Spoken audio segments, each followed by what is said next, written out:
Welcome to our Bible study on the amazing life of Christ, where we are retelling the story of the life of Christ by reading and illuminating all four Gospels in a harmonized chronological order.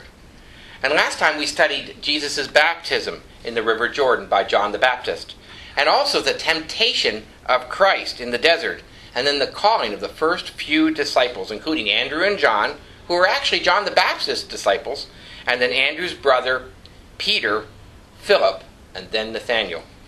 And our story continues today. It's in John chapter 2, verse 1, and we're going to read and study till John chapter 3, verse 21, in the New International Version.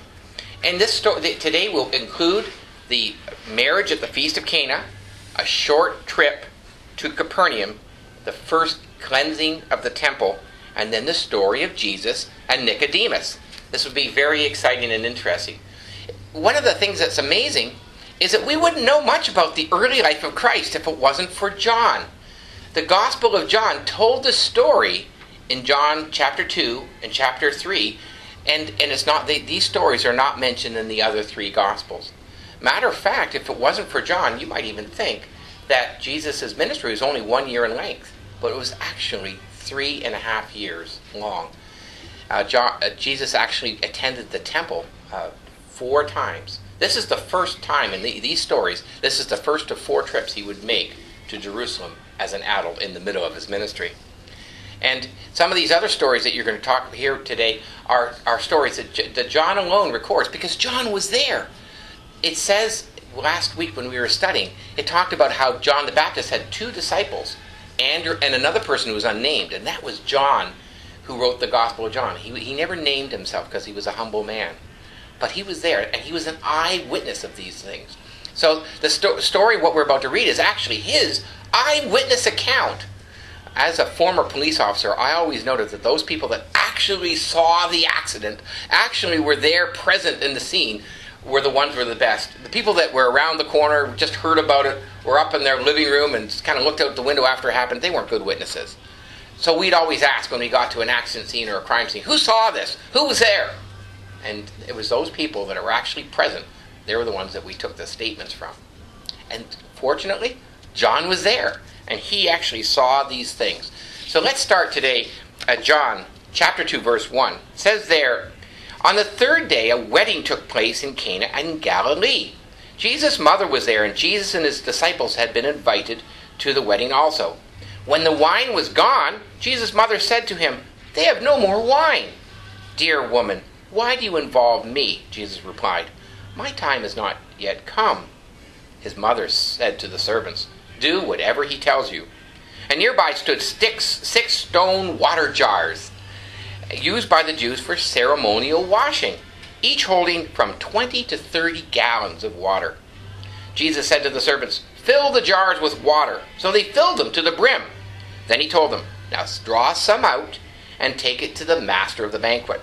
They did so, and the master of the banquet tasted the water that had been turned into wine, and he did not realize where it had come from, though the servants who had drawn the water knew.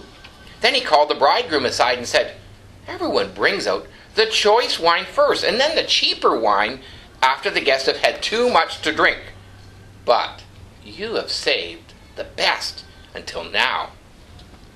This, the first of his miraculous signs, Jesus performed in Cana of Galilee. He thus revealed his glory, and his disciples put their faith in him."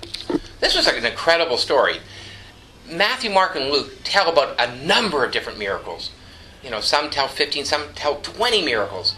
But John is very selective. He only tells 8 miracles to prove the divinity of Christ. And he deliberately chose this as his first miracle, which was the first miracle that's recorded about Jesus, the first miracle that Jesus did. Let's tell the story from Jesus' viewpoint. Jesus somehow was at the crossroads of his life. His father's not mentioned in the story, so his father had died at some time, we don't know. That's his stepfather, Joseph, his adopted father. And that left Jesus in a position where he probably had to take care of his mother and his 3 or 4 brothers and 2 sisters. Their names are recorded in the scriptures, and we're going to talk about that in a later time.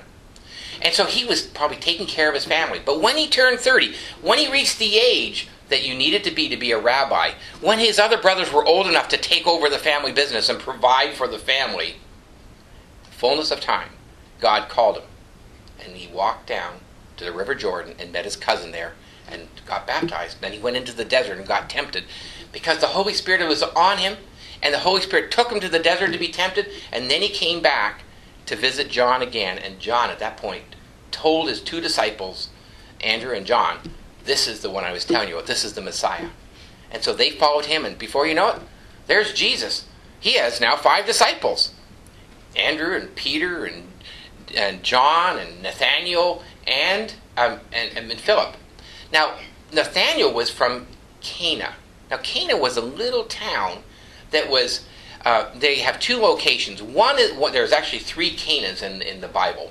One is 3.5 miles away from Nazareth on the main road through Samaria that went up to Caesarea. There was another Cana that was 12 miles north of Nazareth. Well, the trouble is they don't know which Nazareth it was, but they think it was the Nazareth that was 3.5 miles away in the main trade route. And why? Because of the way that Nathaniel talked about him. Nathaniel kind of looked and sneered and said, "Can any good thing come out of Nazareth? The hick village that's in the mountains and the hills. We're in Cana. We're on the main trade route. We're educated. We're part of society and part of the empire." They were more wealthy. And so that's what they think. They think it was sort of sneering and looking down your nose at some part of town, like on the other side of the tracks. You know, the part of the world where the riffraff live. You know, they're coarse in speech. They're actually, even though we're in Galilee, because that whole region was called Galilee, we kind of don't really consider them to be equal to us. But it is interesting that the mother was there as an honored guest. She wasn't invited, she was there. All the Bible scholars, I've read 12 commentaries in this. All the commentaries agree that the mother was part of the wedding, was actually part of the wedding party.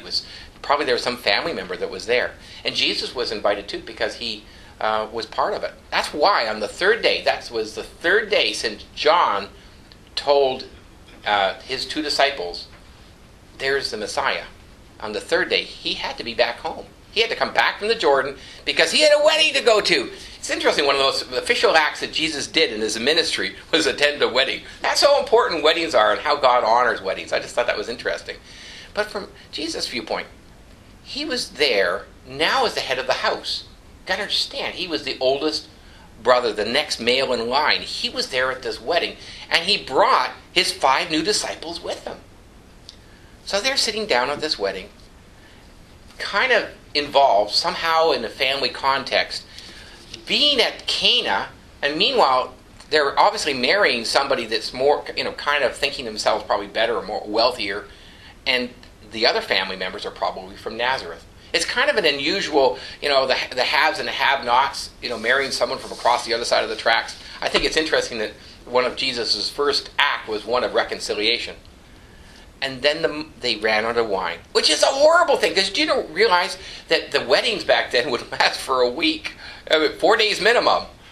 They would be a long-term affair, because people would be driving their cars and showing up for 2 hours and then going back home. Oh, that's us. No, they'd be walking for 2 or 3 days, coming to a wedding, staying overnight, and crashing and staying for a party for 4 days. So to run out of wine at the beginning, right in the wedding, was terrible. But you know what? His mother came to him and said, we ran out of wine. I often wonder why she brought it to him. Not only did she know that he could do something, because she had faith in him,